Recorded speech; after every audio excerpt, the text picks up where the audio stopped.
Bom dia, queridos.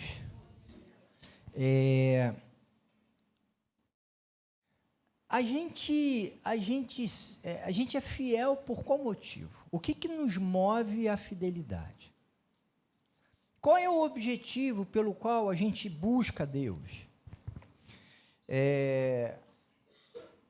Se a gente for pensar em algumas questões, a gente procura. Então, assim, por que você faz faculdade?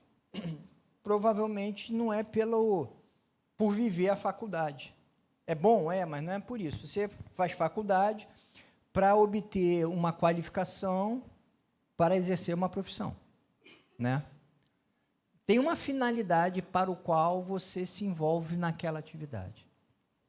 Qual é a finalidade que nos leva a nos envolver com Deus? O que nos motiva a seguir a Deus? Qual é o nosso objetivo de seguir a Deus?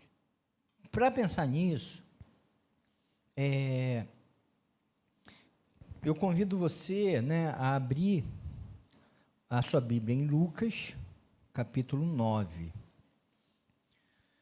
Lucas 9, a gente vai ler o texto.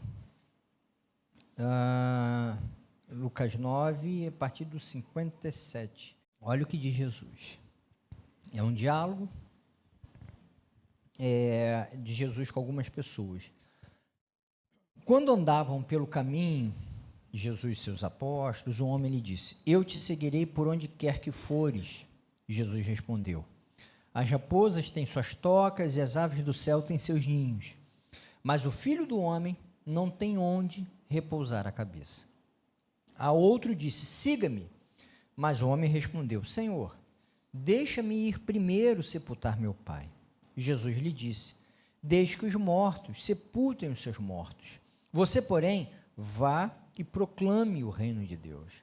Ainda outro disse: Vou seguir-te, Senhor, mas deixa-me primeiro voltar e despedir-me da minha família. Jesus respondeu: Ninguém que põe a mão no arado e olha para trás é apto para o reino de Deus. A fala de Jesus envolve o segmento, segui-lo. E, queridos, o projeto do reino de Deus é seguir Jesus.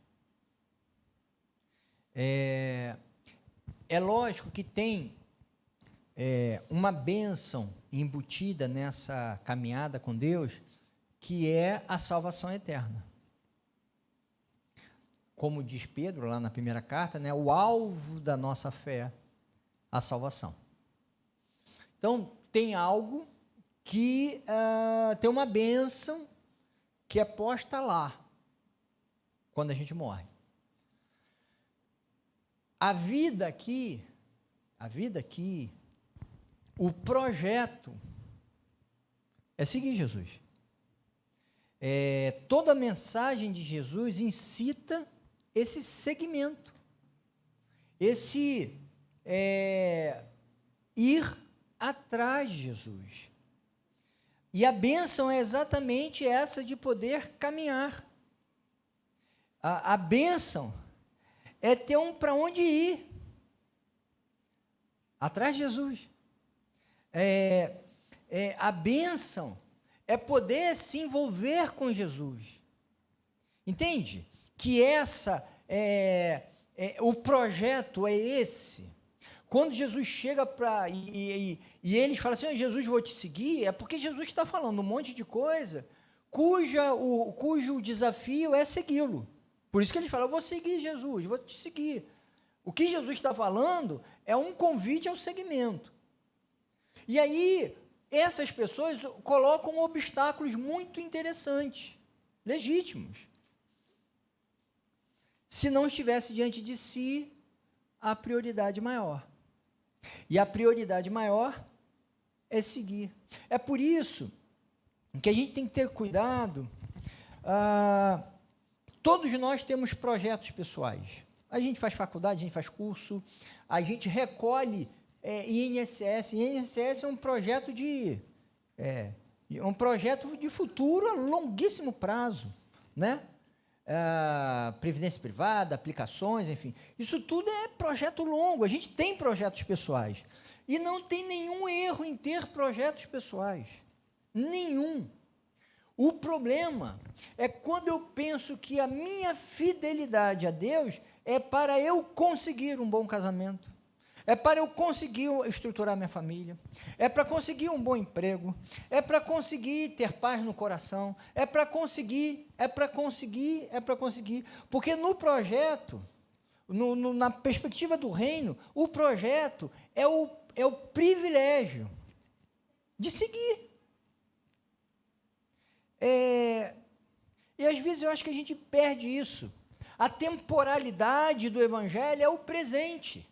A gente aprende com o passado, a gente vislumbra e sente uma segurança por essa presença diante do futuro e do futuro maior, que é a nossa morte, o pós-morte, uma segurança da presença dele, mas a temporalidade é agora.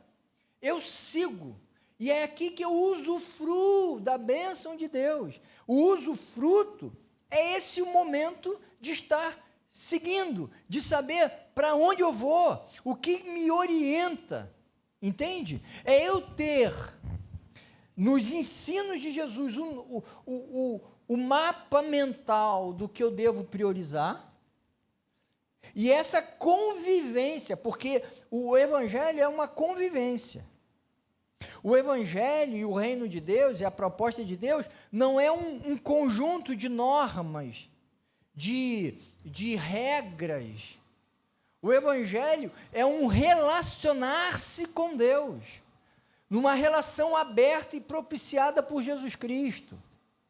É um relacionar-se de entrega e de aprendizado, de desafio para o momento agora de seguir. É isso que constitui a vida cristã. Então, quando Jesus fala assim, olha, não tem nada mais importante do que se envolver no segmento hoje. Mas o conforto e segurança lá, né?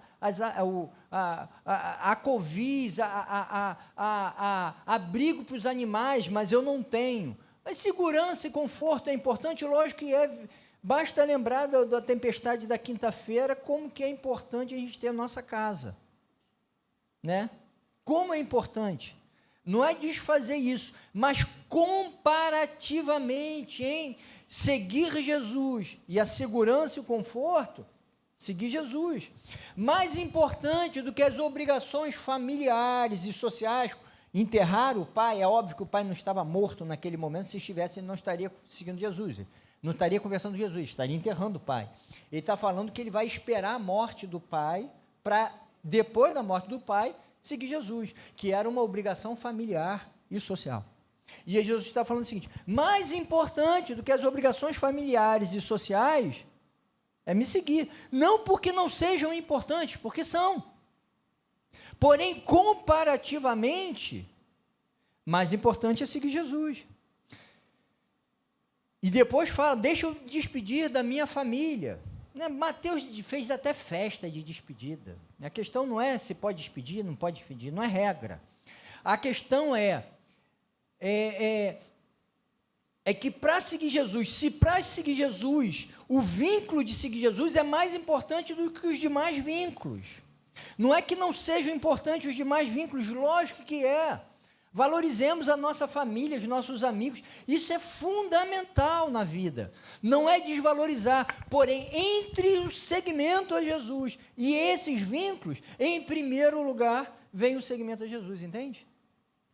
É isso, e o objetivo da fidelidade não é outro senão poder usufruir desse segmento. Gente, pensando, por exemplo, no exemplo que mesmo quem não é casado tem essa experiência de observação, o bom do casamento é conviver bem. Um casamento ruim é horroroso. Vira uma prisão insuportável. Você fala, Um bom casamento vira brigo. Ah, vou para casa. O bom do casamento, o bom da fidelidade no casamento, não é porque se eu for fiel, eu vou conseguir alguma coisa. Não. Se eu for fiel, o meu casamento vai ser agradável. A relação vai ficar melhor, entende? Que o objetivo não é um resultado outro que não a qualidade de seguir junto. Essa ideia do casamento é a mesma do Evangelho. Eu sou fiel por quê? Porque é bom caminhar com Jesus. A lógica do que eu me entreguei, eu me lancei, eu aceitei, eu me entreguei a Jesus Cristo, para quê? Para segui-lo. E a fidelidade porque eu sou fiel, porque aí eu vou conseguir bênção, eu vou conseguir... Não! Posso até conseguir, mas o alvo é porque se eu for fiel, eu vou usufruir dessa convivência. Porque a beleza da vida cristã não é o que eu recebo, é o que eu vivo hoje na relação. E às vezes a gente perde essa dimensão da beleza da relação, pensando que essa relação ela é valiosa pelo que eu consigo, mas ela é importante pelo que eu vivo. Aliás, gente, como a gente tem a aprender com Jesus Cristo a sua mensagem? Porque a gente desvaloriza algumas coisas que a gente só valoriza lá na frente. E não é? A gente vai envelhecendo. Eu falei, poxa, quando eu tinha 25 anos eu reclamava que eu não estava assim com um corpo que não sei o quê. Pô, mas está muito melhor do que hoje. Eu tinha uma disposição, eu ficava meio cansado, mas está muito melhor que hoje. Algumas pessoas queridas, o Tito está aqui. Tito é uma pessoa, gente boa demais, Tito e Bruna. Gente boa mesmo, ele sabe disso. Eu gosto muito dele. Gente boa demais. Ele foi membro aqui. Hoje ele veio aqui, ó, raridade. A gente não se vê, o quê? Uns 3 anos. E é uma lástima isso. Agora, quando ele estava aqui, eu usufruí da presença do Tito? Pouco. Pouco. Sabe por quê? Isso sou eu e eu sei que é você também. Gente, o que a gente está vivendo aqui hoje tem uma beleza que não vai repetir. Não vai repetir. Entende? E se a gente não tomar cuidado, a gente pensa que a gente... Não, eu vivo isso aqui para que meus filhos sejam bons homens e que consigam. Isso é importante? Lógico que é, gente. Mas esse resultado parte de um olhar da necessidade de usufruir do que está sendo vivido hoje, entende? A beleza do Evangelho não é porque eu, sendo fiel, eu vou construir alguma coisa. A beleza do Evangelho é que é bom demais eu saber que eu não estou sozinho hoje. É bom demais saber que nessas incertezas da vida, eu sei que Deus vai me dar força para viver. Por quê? Porque Ele está hoje. Ele está me dando hoje. E eu sei que o meu modo de olhar para a vida, eu não vou abrir mão. Por mais que falem o que quiserem falar, eu vou dar outra face sim, eu vou querer amar as pessoas, eu vou querer perdoar, eu vou seguir Jesus, mesmo que isso seja taxado de tolice, mesmo que isso seja taxado do que for, eu vou seguir porque eu acredito nisso, eu sigo Jesus, entende? Eu tenho uma orientação na vida para tudo. Não, com que roupa eu venho, com que comida eu faço, café, né, missionário, com que bolo eu como, né, isso é besteira, assim, de decisão, está comigo. Agora, os alvos centrais da existência, eu tenho uma luz a me conduzir, entende? E isso é a beleza de poder seguir. Se você perder isso, você perdeu o filé mignon da vida cristã, você perdeu o que há de mais essencial, a beleza. Porque senão fica um monte de regra, fica um sentimento assim, Deus está gostando, não está gostando, estou errado, estou certo, e perde a dimensão de encontrar um Deus que abraça, conduz, que nos ama, e que dá força para viver, e que aponta o nosso erro, porque o erro nos afasta dele, nos afasta da vida. Entende? Não é aquelas exigências que a gente tem em trabalho, escola, sei lá, em instituições, de algumas coisas que não pode isso. E você fala, pô, que besteira, para mim essa regra não valeria para mim. Pode até valer para o todo, mas para mim é desnecessária, porque eu conseguiria me comportar sem ela. Quando eu tinha que bater cartão de ponto, uma coisa que eu sempre me irritava era isso. Você termina o trabalho, fez tudo, 40 minutos antes de acabar. Ou me dá uma nova tarefa ou deixa eu ir embora. Mas não pode dar uma tarefa nova, não vai dar tempo. Não pode agora porque tem um cartão de ponto. Aquilo sempre me irritava. Mas é necessário, porque se não fizer isso, vai ter gente que vai embora 3 horas antes e não vai cumprir o seu trabalho. Eu falo, para mim, não precisa disso, eu vou cumprir. Mas não pode. A regra é para todos. Mas para mim não era necessário. Entende? No Evangelho não tem isso. Não tem regra desnecessária. No Evangelho, o que tem é uma convivência de aprender a ensinar a vida, de apontar erros e problemas que você vive para o bem viver, para a boa relação com Deus e com as pessoas. É por isso que até a nossa evangelização, a nossa ação é o quê? É do testemunho. Olha só, eu vivo isso, os valores do reino são esses e eu vivo isso. É um convencimento pela vivência. Não é imposição. Não é convencimento intelectual. É a expressão da vida que eu vivo. O Evangelho é vida. E vida quando? Hoje. Porque dos meus erros do passado eu fui perdoado. E do futuro, eu estou na mão de Deus. É de hoje. Então, meus queridos, a finalidade é o caminho com Deus. A finalidade é aproveitar o caminho com Deus hoje. É bom ter Deus na tristeza? Você sabe o que é. Mas é muito bom ter Deus na alegria também. Então, se você está triste, viva a tristeza com Deus. Se está alegre, viva a alegria com Deus, porque esse conjunto de fatores vai passar na sua vida. Ou você vive hoje, ou não vive amanhã. Porque a beleza do Evangelho, novamente eu digo, é esse caminho junto com Deus. É segui-lo hoje. E é por isso que eu faço assim. Quer dizer, eu gostaria de falar que eu faço assim, né? Eu sei que eu deveria fazer assim, e às vezes eu faço assim. Eu relativizo e fujo do mal para poder encontrar o bem que há em Deus.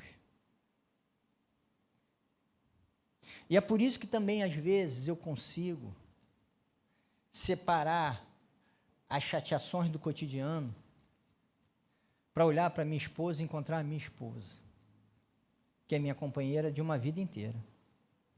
Porque senão, eu vou pensar que a gente tem que fazer isso aqui, porque amanhã, porque depois de amanhã, e quando chegar depois de amanhã, tem um depois de amanhã de novo.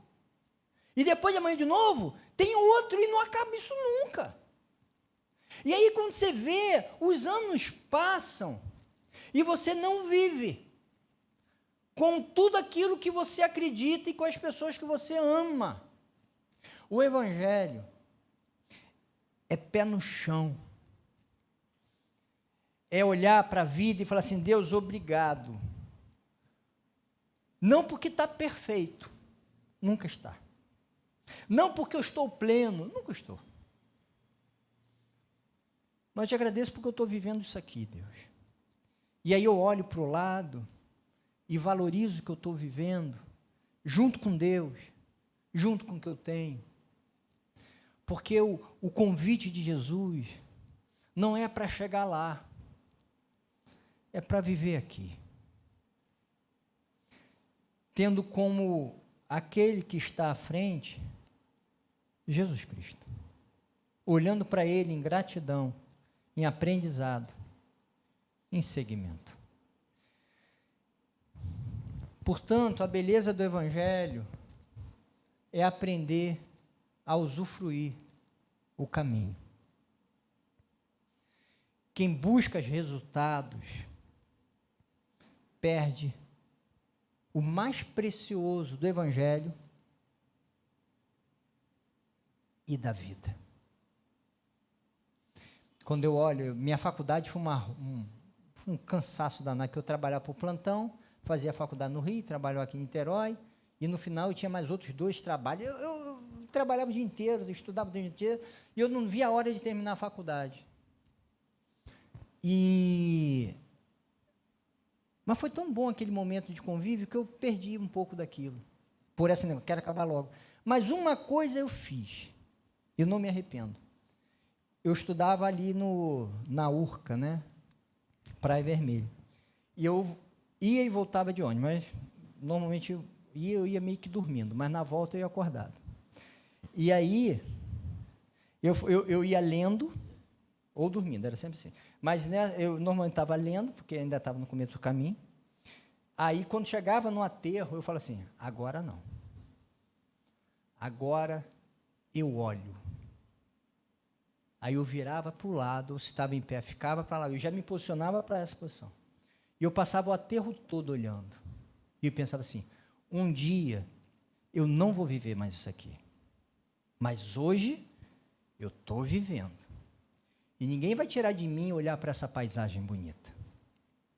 Não me arrependo, foram momentos preciosos. O que você aprendeu com isso? Eu não sei, só sei que foi bom demais. Entendeu? Pô, mas você podia estar lendo. Mas eu lia depois. A paisagem era aquela ali. Como a gente podia fazer isso com a gente, muito mais vezes. E a gente não faz. Porque está pensando no quê? Nas recompensas lá da frente. E perde o essencial da vida, que é a presença de Deus hoje e do que Ele coloca na nossa vida hoje. Então vamos parar de pensar no futuro? Evidentemente que não, meu querido. Você tem que pagar conta, você tem que progredir um monte de coisa, você tem que cuidar da saúde, você tem que fazer um monte de coisa. E uma coisa não é oposta à outra. É onde está o seu coração, onde está o seu olhar. E vou dizer, sem esse passo aqui, qualquer discussão sobre paz e ansiedade é tolice no Evangelho. Só dá para falar de enfrentamento da ansiedade depois que se aprendeu a viver o caminho, a beleza do caminho. Porque senão, a gente vai pensar toda hora o que tem que fazer lá para frente. Toda hora. E a gente nunca vive esse momento aqui. Que Deus me ajude a viver o caminho, seguir Jesus como alvo de vida. Porque eu sou um sujeito que gosta de ter controle, sou um sujeito que fico pensando, eu vejo conta bancária quase todo dia, e fico vendo isso, agenda, não sei o quê, e perco um tempo danado com o que eu não tenho nada a fazer. E às vezes eu fico chateado com umas besteiras, e perco a beleza das pessoas e da presença de Deus. Que você aprenda e seja melhor do que eu. E que eu aprenda e seja melhor do que eu sou hoje. Para que a gente saiba usufruir da preciosidade que é ter Deus como amigo. Preciosidade. E a preciosidade que é conviver com quem eu convivo hoje. Todo mundo? Não, né, gente? Tem gente que é chata e tal, que não é precioso. Mas tem um monte de preciosidade na vida. Que se bobear, eu vou fechar os olhos e não vou enxergar. E a vida vai ficar um cansaço terrível. E eu vou perder o que é mais belo no ensino de Jesus, que é segui-lo e viver a beleza do encontro hoje. Que Deus te abençoe. Ore ao Senhor nesse momento. Fale com Ele. Deus, eu te agradeço, porque de muitas coisas que a gente perde na vida, uma delas certamente não é o teu amor, tua misericórdia, a tua graça. Eu te agradeço que o Senhor é um Deus fiel, que não desiste da gente. Eu peço que o Senhor abra os meus olhos, Pai, para poder conseguir olhar para as flores, enxergar o teu cuidado, olhar para as crianças e ver como modelo dessa atitude, como a gente viu do Pedro, que foi com tranquilidade, apesar do novo diante de si,